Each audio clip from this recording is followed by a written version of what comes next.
세상에 떠도는 기묘한 괴담들. 첫 번째 이야기. 이유도 모른 채 자신이 죽었다면 어떤 기분일까? 어느 날 내가 죽었다. 낡은 장롱 속에 숨어 있다가 나는 죽었다. 고통 속에서 갈갈이 찢겨 내 몸은 여러 조각으로 나뉘었다. 홀로 나를 키우시던 아버지는 안아보지도 못하고 딸내미를 떠나보내는 것이 그렇게도 슬펐는지 계속 혼절할 정도로 꺾어부셨다. 참 묘한 일이었다. 무뚝뚝한 우리 아버지. 야근하고 돌아오는 아버지는 늘 표정이 없어서 감정이 없는 줄 알았다. 그래서 우는 방법도 모르는 줄 알았다. 온전치 못한 내 조각들을 마주했을 때 어쩔 줄 몰라 하던 그 얼굴. 흐트러뜨릴까봐 만지지도 못하고 그렇다고 고개를 돌리지도 못하고 발만 동동 구르는 모습에 생소한 느낌이 들었다. 그곳에 있던 건 평소의 아버지가 아니었다. 이게 내 딸이란 말입니까? 얼굴을 잔뜩 일그러뜨리고 우는 아이 같던 그 표정. 한 번도 보지 못한 그런 표정. 아버지도 울 줄 아는 사람이었다. 아버지도 사람이었다. 아닙니다. 내 딸은 죽지 않았을 거예요. 얼마 전 대학에 가고 싶다 말을 겨우 던지길래 모아놓은 돈도 내주려고 했단 말입니다. 아버지는 영안실에서 생떼를 부리듯 그곳에 누워있는 나를 부정했다. 그러나 아버지가 부정해도 내가 죽었다는 사실은 변하지 않았다. 그래서 나는 지금도 죽어 있다. 누가 나를 죽였을까? 누가 나를 죽였나? 내가 죽은 곳은 집 앞에서 100m도 안 되는 길이었다. 골목 한 구석에 버려져 있던 낡은 장롱에 들어가 있다가 나는 죽었다. 죽어가며 들었던 생각은 왜 아버지의 말을 듣지 않았지? 후회하고 후회했다. 집 근처는 치안이 좋지 않은 곳이었다. 우리 형편에 더 좋은 곳으로 이사 가기는 사정상 힘들었기 때문에 아버지는 걱정되었는지 요즘 주변에서 여자들이 실종되고 있다며 항상 내게 일찍 다니라고 입버릇처럼 말했다. 그래서 나도 일찍 다녔다. 그날만 빼고. 내가 죽던 날, 그날 난 알바에서 잘렸다. 전 남자친구가 아르바이트하는 곳까지 찾아와서 난동을 피웠기 때문이다. 전 남자친구는 광견병에 걸린 개처럼 침을 튀겨가며 욕질을 하다가 경찰을 부르자 온순한 얼굴로 내뺐다. 점장님은 곤란한 얼굴로 전 남자친구가 부순 물건의 가격을 불렀다. 그만 나와주었으면 좋겠다는 말과 함께 돈만으로 행복해지는 것은 아니라지만 돈이 없으면 확실하게 불행하다. 별 수 없이 물건값을 내놓고 나와 그대로 질질 짜면서 길을 걸었다. 지나가는 사람들이 날 보는지 보지 않는지는 전혀 신경 쓰이지 않았다. 어차피 나 빼고는 전부 행복하고 있을 테니까. 문자 수신음이 몇 번 울렸다. 무시하자 다음은 전화벨 소리가 울렸다. 주변 사람들이 전화 안 받냐는 의문을 띄우고 이쪽을 보았지만 그것도 무시했다. 한참을 울며 걷자 기분이 좀 나아졌다. 그래봤자 우울함에서 약간 벗어난 정도에 지나지 않았기에 집에 가서 빨리 자고 싶은 생각뿐이었다. 마구잡이로 걷다 보니 모르는 골목으로 들어왔다. 어디로 가야 하나 고민하는 차에 골목 한 구석에서 쨍그랑 깨지는 소리와 함께 비명소리가 들렸다. 돌고래 울음소리 같기도 한 그것은 아이의 비명소리였다. 술병이 나뒹굴고 남자가 휘두르는 빗자루를 피해 아이가 내 쪽을 향해 달려왔다. 날 붙잡은 손은 앙상하게 메말라 있었다. 생각해보면 이때 가야 했는데 조금만 내가 오지랖을 부리지 않았더라도 죽지 않았을 테니 말이다. 그러나 나는 쉰 목소리로 살려달라 말하는 아이를 지나칠 수 없었다. 휴대폰을 누르고 전화를 거니 근처에 있었던 모양인지 곧 경찰이 왔다. 사이렌 소리가 요란하게 들리자 아이의 아버지로 보이는 이가 나에게 역정을 냈다. 경찰이 오자 그는 풀 뜯어먹는 양처럼 온화해졌지만 말이다. 경찰은 우리를 둘러보고 무슨 일인지 알겠다는 듯 한숨을 쉬었다. 그리고 약간의 언쟁 후 경찰차에 우리를 밀어넣고 경찰서로 옮겼다. 훈육이었다니까요. 글쎄 자식이 어긋나는데 가만히 있는 부모도 있답니까? 아까와는 다르게 이성적인 모습으로 조곤조곤 남자가 말했다. 아이를 빗자루로 무자비하게 두들기는 남자는 어디에도 없었다는 듯이. 그런다고 애를 빗자루로 두들겨요? 아가씨가 예민한 거라니까. 그럼의 몸은 왜 이렇게 깡말랐는데요? 그게 훈육이었다는 어이없는 주장에 나도 모르게 언성이 높아졌다. 어이없는 건 이쪽이라는 듯 남자도 더욱 언성을 높였다. 몇 번의 영양가 없는 말이 오가고 서로 인신공격까지 시작했을 때 경찰이 한숨을 쉬었다. 두 분 진정하세요. 애 울려고 하잖아요. 말 그대로 아이는 울기 직전에 얼굴을 하고 있었다. 아버지가 널 때렸니? 경찰이 머리를 극적이며 물었다. 제가 뭘 좀 잘못해서요. 끄끄거리며 아이는 대답했다. 아버지가 널 학대했어? 아니요, 제가 잘못해서 맞은 거였어요. 죄송해요, 죄송해요. 경찰은 턱을 몇 번 쓰다듬고서 결론 내렸다. 아가씨가 좀 예민했네. 이럴 수도 있어. 훈육의 강도가 다른 집안보다 좀 센 거야. 세상에 이런 가정도 있고 저런 가정도 있는 거지. 그리고 아가씨, 아까 보지 않았었나? 신고 자주 하는 모양이야? 입술을 일그러뜨리고 있는 얼굴을 자세히 들여다보니 그는 아까 전 남자친구 때문에 신고했을 때 왔던 경찰이었다. 그는 내가 못마땅한 모양이었다. 다시 훈계가 이어졌다. 아가씨, 사소한 것 가지고 신고 남발하면 안 돼요. 우리 경찰들도 꽤나 바쁘다고. 무시하고 무작정 훌쩍이는 아이의 어깨를 잡았다. 아이는 흠칫 놀라며 몸을 뒤로 뺐다. 뭘 잘못했는데? 보통은 훈육을 당할 때 살려주세요라는 말을 쓰지 않는다. 아이는 더듬거리다 말을 흐렸다. 아이의 아버지를 힐끗 쳐다보자 그는 낭패라는 얼굴을 하고 있었다. 곧 분위기는 순식간에 싸늘해졌다. 경찰은 뒷머리를 극적이며 진술서 양식을 내밀었다. 머리를 짜내어 보았던 것, 아이의 상태. 말들을 전부 다 작성하고 나니 밖은 어느새 어둑해져 있었다. 큰일 났네. 이때만 해도 아버지에게 혼날 것이 가장 큰 걱정거리였다. 아버지는 꽤나 엄하셨으니까. 약속을 못 지킬 때 싸늘하게 일갈하시는 게 그때는 가장 큰 고민이었다. 전 남자친구의 일도 있고 더한 나쁜 일이 일어나겠어 하는 생각도 있었고 말이지. 그런데 더 나쁜 일은 잘도 일어났다. 경찰서 밖으로 나오자 싸늘한 밤 공기로 가득 찬 어두운 밤거리에 나 홀로 덩그러니 남았다. 어쩐지 바람 소리도 스산하고 정말로 무서워지는 느낌의 발걸음을 재촉해서 걸었다. 구두 뒷굽이 부딪히는 소리 사이로 묵직한 걸음걸이가 들려왔다. 뭐지? 목적지가 같은 건가? 설마 하며 골목 구석을 돌며 빙글빙글 돌았다. 뒤에서 따라오는 발걸음은 분명히 나를 따라오는 것이었다. 코너를 도는 틈을 타 귀어 눈질로 슬쩍 보니 따라오는 이는 후드를 쓰고 마스크를 쓴 건장한 남자였다. 눈이 마주쳤다. 남자는 반달 모양으로 눈을 접었다. 이내 눈을 몇 번 실룩거리더니 사냥감을 사냥하는 육식동물 같은 살기를 눈에 담고서 나를 향해 곱게 달리기 시작했다. 왜냐고 묻고 싶었다. 왜 이 어두운 밤에 이 근처를 어슬렁거리냐고. 왜 칼을 보여주며 아슬아슬한 거리를 유지하며 쫓아오냐고 묻기보다는 왜 하필 나냐고 묻고 싶었다. 굽있는 신발은 뛰기에 적합하지 않았다. 운동을 많이 한 것도 아니라서 금세 숨이 목까지 차오르고 입에서는 비릿한 피 맛이 났다. 집이 근처였지만 머리가 핑핑 돌아 더는 움직일 수 없을 것 같았다. 비틀비틀 기어가듯 걸어가 근처의 녹색 철문을 마구 두드렸다. 누가 좀 도와주세요. 녹슨 쇠문이 기괴한 소리를 냈다. 작은 말소리가 안에서부터 들려왔다. 남자는 이제 10m를 남겨두고 제대로 속도 내어 이쪽으로 오고 있었다. 10m라고 해도 꽤나 지척이라. 조금만 더 남자가 달려도 곧 내 머리채가 쥐뜯길 것 같았다.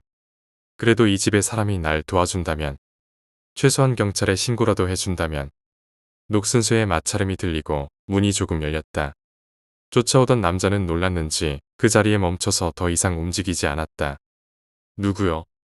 손가락 하나 정도의 틈으로 보이는 자글자글한 주름이 접힌 눈이 두어 번 깜박이고 나는 안도한 마음으로 입을 열었다. 그러나 인사를 마치기도 전 문은 다시 닫혔다. 문 안쪽에서 작게 수다 소리와 웃음소리가 흘러나왔다. 10,000원짜리. 디자인만 보고 샀던 싸구려 구두를 벗어들고 문을 찍었다. 제발 좀 도와주세요. 남편 피해 도망갈 거면 조용히 도망가. 지랄 말고. 걸걸한 목소리의 남자가 집안에서 걸쭉하게 욕을 쏟아내었다. 맞장 구치는 더러운 욕설이 들리고 뒤에서 웃음소리가 들려왔다. 절망할 시간은 없었다. 어느새 남자는 성큼성큼 시시각각 가까이에 다가오고 있었다. 시간이라도 끌어볼 심산으로 그 방향으로 구두를 냅다 던졌다. 남자는 팔로 머리를 가리고 구두는 팔에 막혀 힘없이 딸각 떨어졌다. 다시 마저 반대쪽 구두를 던지고서 무작정 맨발로 다시 골목을 달렸다. 오른쪽, 왼쪽, 구불구불한 골목. 어느 정도 떠돌렸지만 더 이상 뛰는 것은 무리였다. 아까보다도 목에서 더 진한 혈향이 났다. 발을 동동 구르며 주변을 둘러보자 눈에 골목 한 구석에 무언가가 들어왔다. 폐기 스티커를 붙여주시오. 스티커가 없으면 수거하지 않습니다. 빗물에 번진 글씨가 적힌 A4 용지가 붙어있는 낡은 장롱의 문짝이 살짝 열려 있었다. 여기에 숨어 있다가 가면 되겠지. 안도하는 심정으로 장롱 속에 들어가 몸을 웅크렸다. 오랫동안 이 자리에 있었던 낡은 장롱에 안은 곰팡내가 가득했지만 나에게는 그것조차 구원이었다. 깨어진 소주병의 조각을 밟으며 달려와 발바닥은 너덜너덜해졌다. 발바닥 가죽이 화끈화끈했지만 그래도 참을 수 있었다. 살고 싶었다. 이대로 있다가 저 남자가 나를 포기하고 가버리면 나는 바로 집으로 돌아갈 거다. 돌아가서 아버지한테 말 한 번 많이 나눈 적 없지만 그래도 사랑한다고 말해줄 것이다. 등록금은 걱정 마시라고 그냥 원서 넣은 건 아니었다고. 공부하고 싶어서 알바로 모아놓은 돈도 있다고 솔직히 말씀드릴 것이다. 그리고 대학에 가면 공부도 하고 친구도 잔뜩 사귀어 봐야지. 나에게 좋은 말만 해주는 사람, 나를 사랑해주는 사람도 만나고. 그러나 내 바람은 결코 이루어질 수 없었다. 나는 죽었으니까. 집 근처 100m도 안 되는 길. 골목 한 구석에 버려져 있던 낡은 장롱에 들어가 있다가 나는 죽었으니까. 남자는 내가 바라던 대로 나를 찾지 못했다. 그는 장롱을 열어볼 생각 따위는 하지 않았던 모양이었다. 골목을 쭉 둘러보다 뒤돌아 가버리려고 했으니까. 눈치 없게도 문자 수신음이 울렸다. 조용한 골목에 들릴 리 없는 소리가 울리자 남자는 뒤돌아 다시 골목을 본다. 그에 화답하듯 다시 내 핸드폰이 울렸다. 곧바로 무음모드로 바꾸려 했지만 손이 덜덜 떨려서 패턴 입력이 되질 않았다. 그러는 와중에도 핸드폰은 계속 울렸다. 남자는 장롱을, 이쪽을 본다. 장롱의 작은 틈, 보일 리 없을 텐데도 눈이 마주친 것 같다는 생각이 들었다. 남자는 장롱을 향해 천천히 걸어온다. 그는 이미 내가 여기 있다는 걸 알고 있었다. 김현수. 전 남자친구로 아직 바꾸지 못한 이름 석자가 화면에 보였다. 반쯤 포기 상태로 통화 버튼을 밀어 전화를 받았다. 내가 미안. 전화하지 말라고 했는데 문자하지도 말라 했는데 왜 연락했어? 말이 이어지기 전에 욕을 퍼붓는다. 모든 분노와 증오를 담아서 쏟아낸다. 그러자 당황한 목소리로 얼빠진 목소리를 내더니만 끊어버렸다. 내가 곱게 말할 땐 끊으라고 해도 끊지 않던 전화가 쌍욕 한 번에 이다지도 쉽게 끊기다니.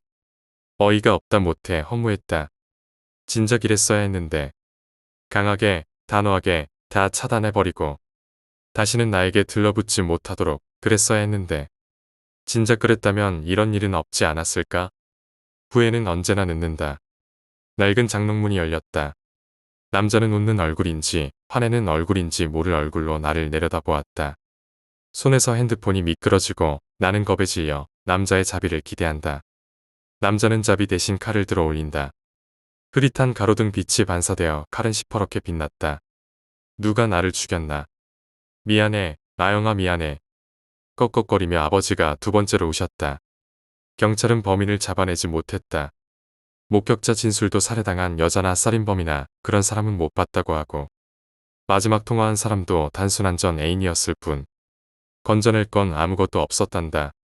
다만 조각난 채로 보물 담기듯 장롱에 담긴 내 시체만 남았을 뿐 범인은 잡히지 않았고 어느 날 아버지는 퉁퉁 부은 눈으로 일어나셨다. 그리고 아무렇지 않은 모습으로 일터에 가셨다. 직장 동료분들은 괜찮냐며 두어 마디 아버지께 건네었고 아버지는 멋쩍게 웃으며 대응했다. 마치 평소처럼. 그러나 평소와는 다르게 아버지는 그날 일을 마치기 전 흰 봉투에 무언가를 사장에게 제출했다. 사장은 한숨을 내쉬며 고개를 끄덕였고 아버지는 휘파람을 부르며 철물점에 들리셨다. 드릴, 나사, 못 그리고 밧줄. 누가 나를 죽였을까? 나에게 도와달라 했던 아이는 가정폭력을 당하지 않았고 주변 이웃은 내가 위험에 처한 걸 못 봤고 전 남자친구는 나에게 집착하지 않았다는데 누가 날 죽였을까? 나는 왜 죽었을까?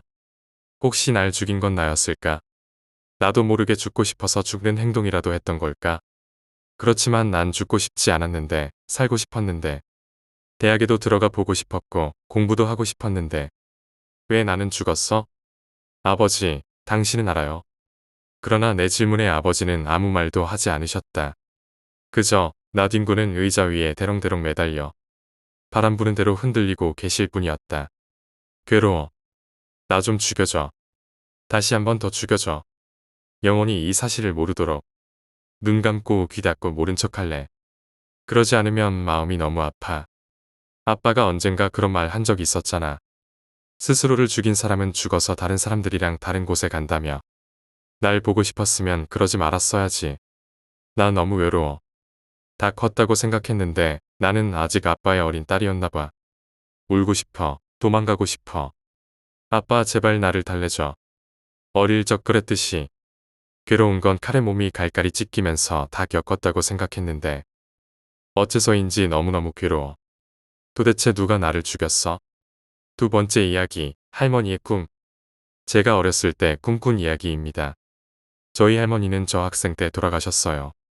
돌아가시기 전에 구남매를 다 보고 손자 사이까지 다 보고 가실 거라고. 그러려면 빨간 글씨 때 돌아가셔야 한다고 항상 말씀하셨어요. 돌아가시기 전에 저승사자가 와서 시간이 되었다고 가자고 하셨대요. 할머니는 이놈아, 내가 어딜 가. 난 아직 못 간다. 자식들 내 강아지들 다 보고 가련다 하고 안 가셨대요. 할머니는 꿈을 꾸시고 일주일 동안 할머니 소원대로 자식들 손자들 다 보고 현충일 빨간 글씨 때 돌아가셨어요. 일주일 내내 잘 살아라. 손을 꼭 잡으면서 이 말만 하셨어요. 그 전에 저 태어날 때부터 아들 낳아야 한다고. 저한테 아들 같다고 하신 분이었어요. 근데 낳고 보니 고추가 없어서 저희 엄마를 많이 괴롭혔죠. 낳고 나니 이뻐할 것을 그때 이야기만 들으면 왜 구박했는지 지금도 이해 불가해요. 남자 이름을 지어야 둘째는 아들로 낳는다고. 제 이름을 상남이라고 하라고 그러신 분이기도 해요. 엄마가 진짜 그 이름으로 할까봐. 그 말 나온 동시에 동사무소로 뛰어가셔서 이름을 이쁜 이름으로 주셨죠. 상남이가 안 될 걸 저희 어머니한테 항상 감사해요. 근데 결국은 둘째도 가시네라는 거. 진짜 이름 때문이었나? 친할머니가 돌아가시고 37일 되기 전 꿈꾼 이야기입니다. 제가 어딘지를 모르는 곳에서 혼자 놀고 있는데 누군가의 목소리가 들렸어요. 강아지 우리 강아지 여기서 뭐하고 있냐 그러면서 친할머니가 꿈에 등장하시더라고요. 강아지 거기 있지 말고 내려와. 할미랑 같이 가자 할미 집 가자. 근데 그 순간 맑았던 밤하늘에 안개가 끼더니 왼쪽을 보니 묘지가 있더라고요. 묘지 하나에서 연기가 엄청나기 시작하더니 순간적으로 빛이 나고 묘가 반절로 뚝 쪼개졌어요. 그리고 할머니가 그쪽으로 가면서 저를 보시더니 손짓을 하셨어요. 예전의 전설의 고향처럼 묘가 뚝 하고 갈라졌어요. 꿈에서 기분이 이상해서 아빠랑 같이 갈래 먼저 들어가 있어요 하니까 계속 할미랑 같이 가자. 우리 강아지 나 아니면 누가 돌볼고 빨리 가자 시간이 없다. 할머니 집 가서 같이 있자라고 하셨어요. 그 순간 갑자기 아빠 목소리가 들렸어요. 가면 안 돼 가지마 안 되라는 소리가 들렸어요. 아빠는 안 보이고 목소리만 들려서 아빠 어디에 있어? 나 할머니가 오래 하니까. 아빠가 소리를 꽥 지르면서 그 자리에 있어 가지마. 가지마. 그 소리에 저는 더 놀라서 그 자리 그대로 있었는데 어느 정도 시간이 되니 할머니가 그 갈라진 맷자리로 들어가셨어요. 들어가시니까 묘가 언제 그랬냐는 듯이 갈라진 게 다시 원위치가 되었어요. 그러고 꿈을 깼는데 소름이 돋고 식은땀이 나고 너무 무서워서 엄마 아빠 방을 뒤도 안 돌아보고 뛰어가서 중간에 누웠는데 엄마가 왜 그러냐고 해서 꿈 이야기를 말했더니 성질을 내시면서 혼자 가시지 왜 너를 데려가려고 하냐고 하셨어요. 아빠가 너 살린 거라고. 제일 좋아했던 사람 데리고 가려고 한다더니 그렇게 딸 낳았다고 구박을 하더니 데리고 가려고 한다고 성질 내시더라고요. 그 꿈을 꾸고 난 뒤에 할머니 돌아가신 지 36일 뒤에 꿈에 할머니가 나왔는데 또 같이 가자 강아지 일로 온나 하면서 또 부르셨어요. 그때는 한복을 이쁘게 차려입고 나오셨는데 얼굴이 파래서 무서워서 제가 안 갔어요. 그때는 무덤에서 파란 불빛이 비치더라고요. 할머니 좋은 곳으로 가세요. 했더니 할머니가 묘로 사라졌어요. 새벽에 꿈 깨서 엄마 아빠 방으로 또 기어들어가서 아침에 아무것도 모르면서 다 큰 가시네가 맨날 엄마 아빠 사이에 잔다고 내 할미가 못 데려가니까 네 방 가서 자라고 했어요. 나는 그때 무서워 죽겠는데 사실 무서워서 며칠을 더 잤어요. 더 무섭게 느껴졌던 건 꿈꾸기 전에 창문으로 종소리가 나서 봤는데 상을 하고 계셨어요. 그래서 더 무서웠어요. 이번 제사 때 물어보니 혼자 가시기 외로우셔서 그러셨다고 하시는데 그래도 너무했다고 제가 친할머니께 생떼 아닌 생떼 좀 부렸네요. 세 번째 이야기, 약손. 매일 아르바이트하고 그 돈으로 새벽까지 술 먹고 게임방도 가고 몸이 좀 지친 상태였던 20살 어느 날 밤에 뭔가 몽롱한 기분으로 정신이 들었어. 자고 있었나 봐. 이불은 배 밑으로 덮어져 있었고 근데 뭔가 낯선 무언가가 내 배를 어루만지는 느낌. 본능적으로 손으로 그 무언가를 치우려 했는데 몸이 안 움직여지는 거야. 조금씩 정신이 드는 중에 가위에 눌렸나 보다 이런 게 가위구나 하고 깨달을 때 갑자기 소름이 쫙 돋는 거야. 지금 내 배의 이 느낌은 뭐지? 하는 순간 무언가가 있는 느낌. 눈 뜨면 가위 눌릴 때 다들 한 번씩 본다는 그게 있을 것 같았어. 진짜 무섭더라. 근데 인간의 호기심이란 게 무서움을 이길 수는 없더라고. 천천히 눈을 뜨는데 고개 숙인 긴 생머리 여자가 내 몸 오른쪽 가까이에 앉아 내 배를 문지르고 있었어. 네 번째 이야기, 어느 마을의 사건. 저희 아파트 단지의 옆 아파트 단지는 일제강점기 때 일제를 피해 러시아로 이주하신 어르신들을 위해서 지은 아파트 단지가 있습니다. 그 아파트 이름이 A마을입니다. 7살부터 지금까지 살고 있는 이 지역 일대는 나름 사건 사고가 없는 지역이라 생각합니다. 거두절미해서 제가 초등학교 다녔을 때인데 정확한 나이는 기억이 안 나네요. 아마 학원을 다니고 있었을 때이니 11살이 넘었을 겁니다. 학원을 끝마치고 집에 오는 길이었거든요. 학원을 마치면 대략 저녁 먹을 시간대였습니다.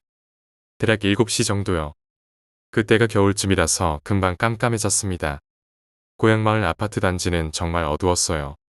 어르신들이 금방 주무시는 건지 아파트 단지에 사람이 별로 없는 건지 정말 어두웠어요. 지금도 어둡고요.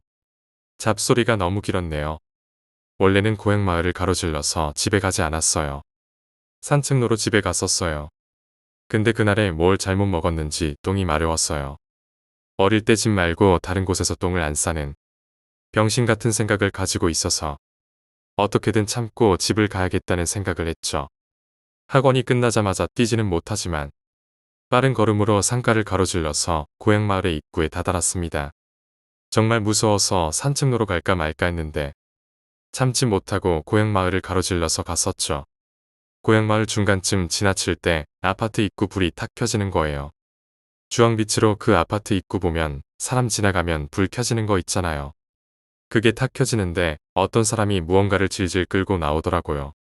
제가 지나가는 길은 가로등이 없어서 어두워 못 본 것인지 아니면 다급해서 못 본 것인지 지금 생각해도 모르겠지만 그 사람은 무언가를 끌고 갔습니다. 대수롭지 않게 여겼던 저는 똥이 급해서 집으로 다급히 갔습니다. 그리고 아침에 초등학교를 가려니 어머니가 학교를 데려다 주시더라고요. 선생님이 A마을에 사건이 있어서 등하교할 때 부모님 오실 거라고 하셨습니다.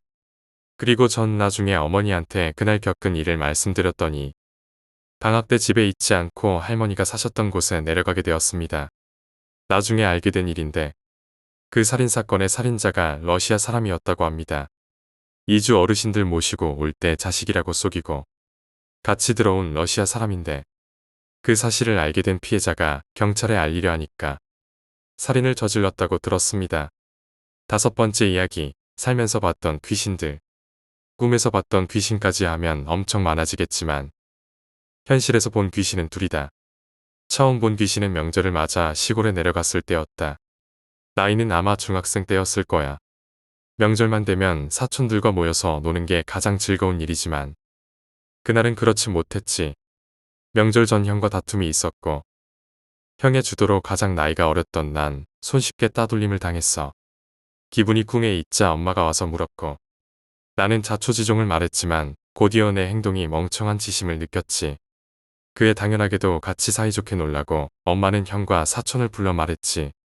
그런데 따돌림 당한 피해자가 가해자 보고 같이 놀아줘라고 하는 듯한 그 모양새는 더없이 비참하게 느껴졌고 나는 그냥 시골집을 나와서 밭두렁을 걸어 다녔어. 아는 사람은커녕 근처에 아무도 보이지 않자 눈물이 나오기 시작하면서 소리 없이 펑펑 울었어. 그렇게 짠내 나게 시골길을 걷다 보니 마을 가장 끄트머리에 있던 우리 시골집 뒤편 선상까지 가게 됐어.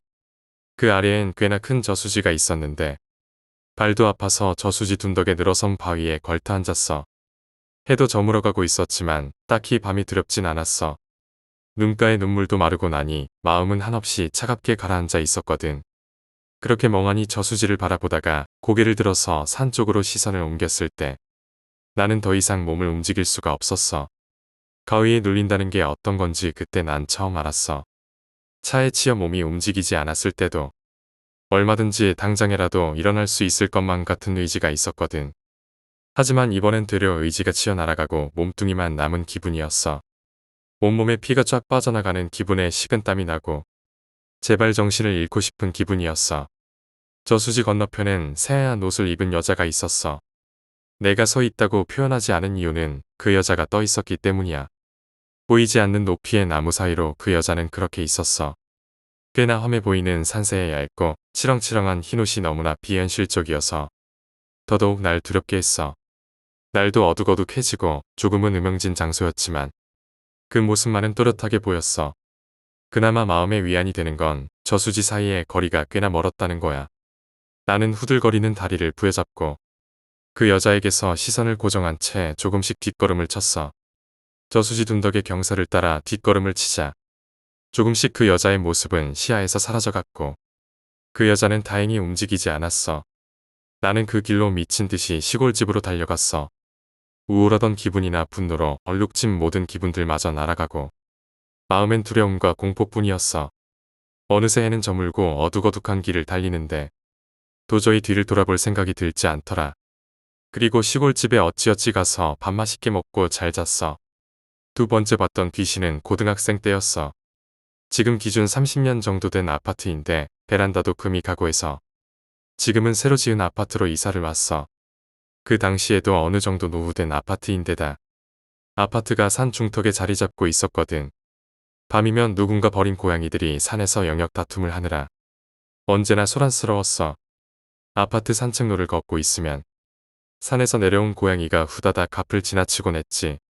아파트에 있던 유일한 산책로는 양옆으로 높다란 아파트와 더 높다란 산을 끼고 있어서 햇빛이 들어올 틈이 없는 곳이었어. 정말 음산하고 습한 곳이었어. 바닥에 깔린 보도블록은 언제나 짙은 녹색에 이끼가 끼어 있었어. 어찌나 음습한지.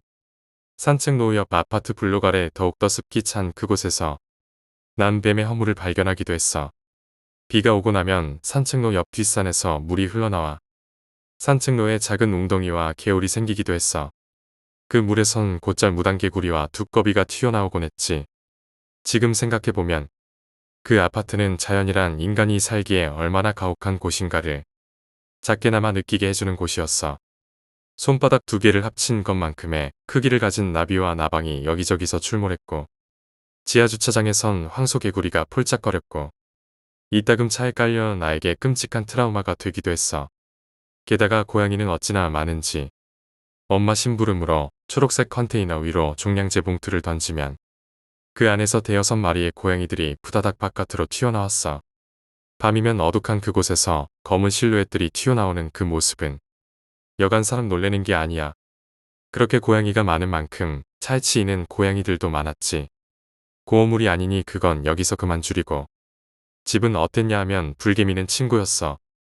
과자 부스러기가 방바닥에 떨어지면 불개미들이 득달같이 달려들었어.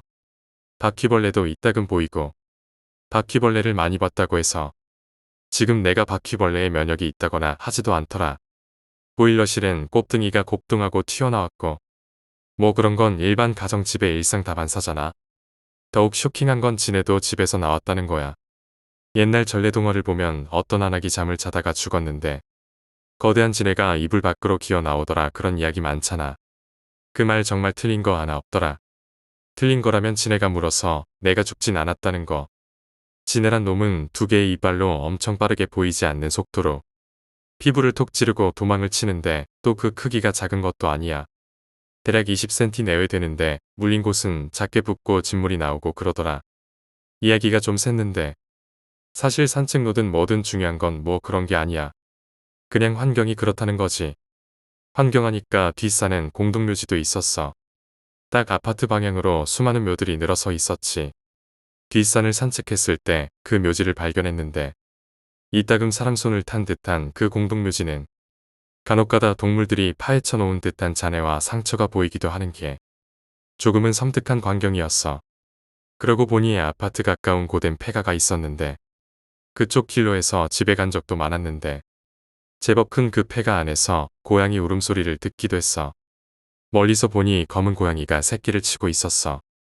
그 폐가는 어찌나 볕이 안 들고 음습한지 폐가를 타고 불어오는 바람 소리는 고양이 울음소리에 섞여 마치 폐가의 울부짖음처럼 느껴졌어. 귀신을 본 이야기로 넘어와서 당연하게도 난 귀신을 밤에 봤어. 하지만 그 장소는 음습한 산책로도 창밖을 넘어선 공동묘지도 아니었고 귀신은 집 안에 있었어. 집 구조가 부모님 방은 바깥에 볕이 잘 드는 곳에 있었고 나머지 두 개의 방은 큰 창이 모두 뒷산을 향하고 있었어. 그 당시 형은 서울에 가 있었고 나 혼자 방 두 개를 쓰고 있었어. 뭐 공동묘지가 뒷산에 있었으니 창밖으로 귀신을 보았다 같은 게 아니야. 형 방에는 붙박이장이 있었는데 나는 그 붙박이장을 등진 채 침대에 엎드려서 책을 보고 있었어. 당연히 밤이니 불을 환하게 켜고 있었고 귀신이 나올 거라 상상이나 했겠나. 시선을 들어 창밖을 보았을 때 난 그대로 얼어붙었어. 거기엔 머리를 길게 늘어뜨린 소복 입은 귀신이 서 있었어. 그 다음 알아낸 사실에 나는 숨조차 쉬기 힘들었어. 창밖이었다면 무뚝뚝한 부모님들이라도 몰카를 하시는 것 아닐까 하는 신락 같은 희망이라도 있었을 거야. 창밖이 아니었어. 내 등 뒤였어. 그 귀신은 내 등 뒤에 있었어. 붙박이장 안에서 창문에 비친 내 모습을 머리를 늘어뜨린 채 내려다보고 있었어.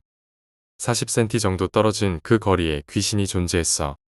붙박이장을 향한 내 발가락에 한기가 느껴졌어. 시골집에서 처음 눌렸던 가위를 두 번째 느꼈어. 몸이 움직이지가 않았어. 움직이고 싶은 생각도 안 들었지만 손이라도 꼼지락거려 보자는 내 의지에도 몸은 움직이지 않았어. 계절은 서늘한 가을이었지만 내 온몸은 식은땀이 줄줄 흘러내렸어. 그렇게 30분을 마주 보다가 필름이 끊겼어. 부모님이 날 깨웠거든. 불은 어느새 꺼져 있었고 나는 영문을 알 수 없었어. 결단코 말하지만 그건 절대 꿈이 아니었어. 꿈과 현실을 분간 못할 정도로 난 그렇게 멍청이가 아니거든.